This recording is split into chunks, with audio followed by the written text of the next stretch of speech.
12वीं लोकसभा की लड़ाई अब बेहद दिलचस्प मोड़ पर है।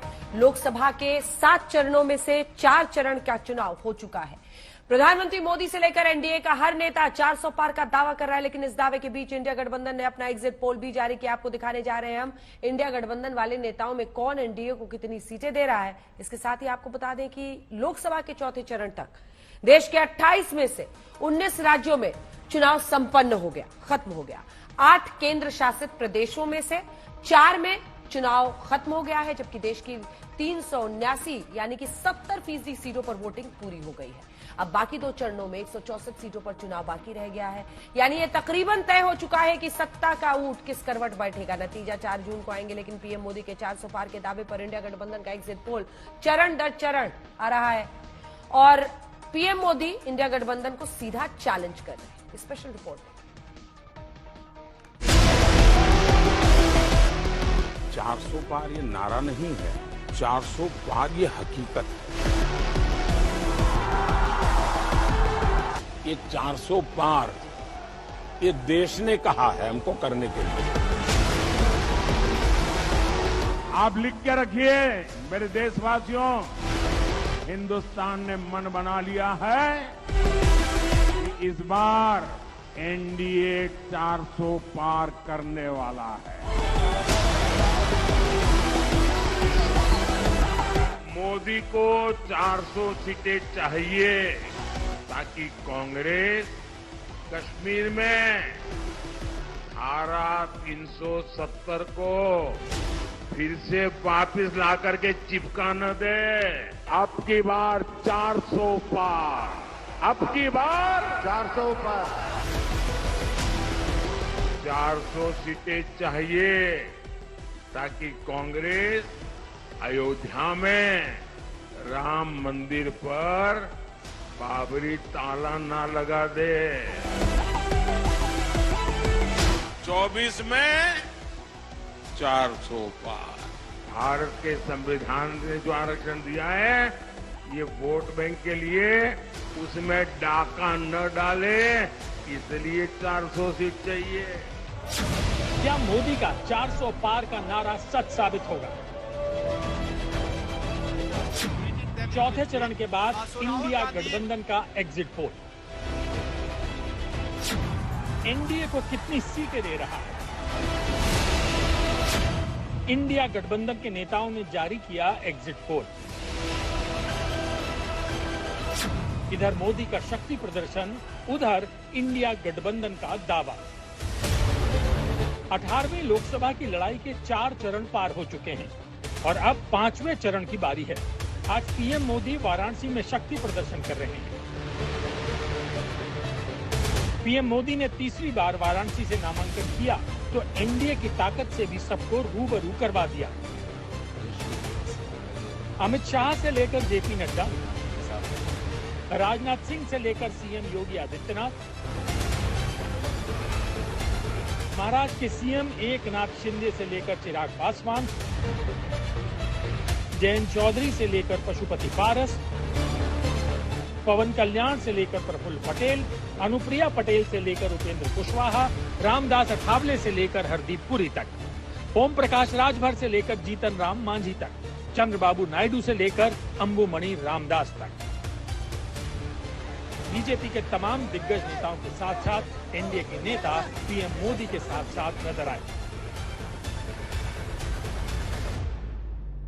एनडीए 400 पार की बात है, 400 पार सीटें मिलेगी। बहुत सरलता से हम लोग इस लक्ष्य को हम लोग पूरा कर लेंगे। 2019 का सब रिकॉर्ड टूटेगा, मोदी जी फिर से प्रधानमंत्री बनेंगे, 400 पार का नारा है वो भी पूरा हो जाएगा। हम लोग एक तरह से भगवान से प्रार्थना करते हैं कि उनकी ये बात की अब की बात 400 पार पूरी हो। पीएम मोदी से लेकर एनडीए का हर नेता एक ही दावा कर रहा है कि अब की बार एनडीए 400 पार। लेकिन एनडीए के इस दावे पर इंडिया गठबंधन ने अपना एग्जिट पोल जारी कर दिया है। सबसे पहले आपको पश्चिम बंगाल की मुख्यमंत्री ममता बनर्जी का एग्जिट पोल दिखाते हैं। एनडीए और इंडिया गठबंधन को वो कितनी सीटें दे रही हैं। এবার যদি জিজ্ঞেস করেন দিদি খবর কি আছে কিছু, আমি বলি হ্যাঁ খবর আছে, জব্বর খবর। হাওয়া বদল মানে কি? হাওয়া বদল মানে গ্যারেন্টি বদল হচ্ছে। কেউ ভয়ে বলতে পারছে, কেউ পারছে না। এখনো পর্যন্ত যা মোটামুটি এসছে, থার্ড ফোর্থ পেজ হয়ে গেছে, তাতে 195 থেকে 200-র মধ্যে বিজেপি বড় জোর হলে থাকতে পারে, আর ইন্ডিয়া জোট পাবে 295 থেকে 315। अब सवाल ये है कि ममता बनर्जी किस बिना पर इंडिया गठबंधन की सरकार बनवा रही हैं और एनडीए को 200 के आसपास सीटें दे रही हैं। आपको बता दें कि अभी तक 4 चरणों की वोटिंग हो चुकी है। पहले फेज में 19 अप्रैल को 102 सीटों पर 66.14% वोटिंग हुई। दूसरे चरण में 26 अप्रैल को 88 सीटों पर 66.71% वोटिंग हुई। तीसरे चरण में 7 मई को 93 सीटों पर 65.68% वोटिंग हुई और चौथे चरण में 13 मई को 96 सीट पर 67.95% वोटिंग हुई। लेकिन 4 चरणों की वोटिंग के बाद पीएम मोदी से लेकर पूरी बीजेपी सुपर कॉन्फिडेंस के साथ कह रही है कि मोदी की तीसरे टर्म की सरकार भी बन रही है। निश्चित रूप से भारतीय जनता पार्टी और एनडीए मिलकर हम 400 पार के लक्ष्य को पार करने जा रहे हैं। मैंने पहले भी बताया कि हम 190 के पार हो चुके हैं और इस चरण में सबसे ज्यादा फायदा एनडीए को होने वाला है। अब अकेली ममता बनर्जी नहीं है जो 2024 के लोकसभा चुनाव का एग्जिट पोल जारी कर रही हैं, बल्कि इस कड़ी में इंडिया गठबंधन के तकरीबन सभी बड़े नेताओं ने अपना अपना एग्जिट पोल जारी किया है। 20 अप्रैल 2024 को राहुल गांधी ने कहा बीजेपी 140 से ज्यादा सीटें नहीं जीतेगी। मैं सीधा बता देता हूं आपको, इनको 150 से ज्यादा नहीं मिलने वाली है। ये जो भी कहना चाहे कह लो, 150 से एक ज्यादा नहीं आने वाली। 21 अप्रैल 2024 को तेजस्वी यादव ने कहा बीजेपी 100 सीट भी पार नहीं कर सकती। लेवल प्लेइंग हो तो भाजपा 100 सीट भी पार नहीं कर सकती।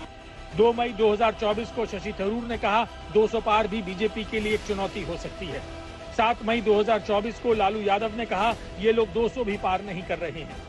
11 मई 2024 को अरविंद केजरीवाल ने कहा बीजेपी को 220 से 230 से ज्यादा सीटें नहीं मिलेंगी। मेरा अपना मानना है और सट्टा बाजार में भी जो चल रहा है, इनकी 220 से 230 के बीच में सीट आ रही है, उससे ज्यादा सीट नहीं आ रही। 10 मई 2024 बीजेपी 200 से अधिक सीटें नहीं जीत पाएगी। अगर ये चुनाव बगैर किसी गड़बड़ के हो तो इनको 200 से ज्यादा नहीं मिलेगी। लेकिन पीएम मोदी ने चौथे चरण के बाद 400 पार को लेकर आज तक से खास बातचीत में जो कहा वो भी आपको सुनाते हैं। कई विपक्षी दल ये कह रहे हैं कि 400 सीटें एनडीए को नहीं आएंगी, भारतीय जनता पार्टी को जो है 370 सीटें नहीं आएंगी। उनको ये लग रहा है हो सकता है 399 हो, उनको लगता है हो सकता है 398 हो, इसलिए उनका भी बेंचमार्क 400 है, हमारा भी बेंचमार्क 400 है और हमको लगता है हम 400 पार करेंगे, वो कहते हैं 400 पार नहीं करेंगे, तो इतना ही फर्क है। अभी तक लोकसभा के 4 चरणों में 379 सीटों पर वोटिंग हो चुकी है, यानी ये करीब करीब तय हो चुका है कि सत्ता का ऊंट किस करवट बैठेगा। आपको बता दें कि 2019 में 4 चरणों के नतीजे क्या थे। कुल seat 379, NDA 234, BJP 206, UPA 84, Congress 43, अन्य 61। लेकिन इस बार राहुल गांधी दावा कर रहे हैं कि पीएम मोदी के हाथ से चुनाव निकल रहा है। देश की शक्ति, देश के युवाओं, नरेंद्र मोदी के हाथ से चुनाव निकल रहा है। वो स्लिप कर रहे हैं और हिंदुस्तान के प्रधानमंत्री नहीं बनेंगे। उन्होंने डिसीजन ले लिया है कि अगले 4-5 दिन में आपके ध्यान को भटकाना है, कुछ ना कुछ ड्रामा करना है। आपके ध्यान को भटकना नहीं चाहिए। 4 जून को इंडिया गठबंधन की सरकार आ रही है। कांग्रेस दावा कर रही है इस बार का चुनाव जनता लड़ रही है, लेकिन जनता ने ईवीएम में किसका बटन दबाया है, नतीजे 4 जून को आएंगे और पीएम मोदी के 400 पार के दावे से लेकर इंडिया गठबंधन के एग्जिट पोल तक सबका दूध का दूध और पानी का पानी हो जाएगा। आज तक ब्यूरो।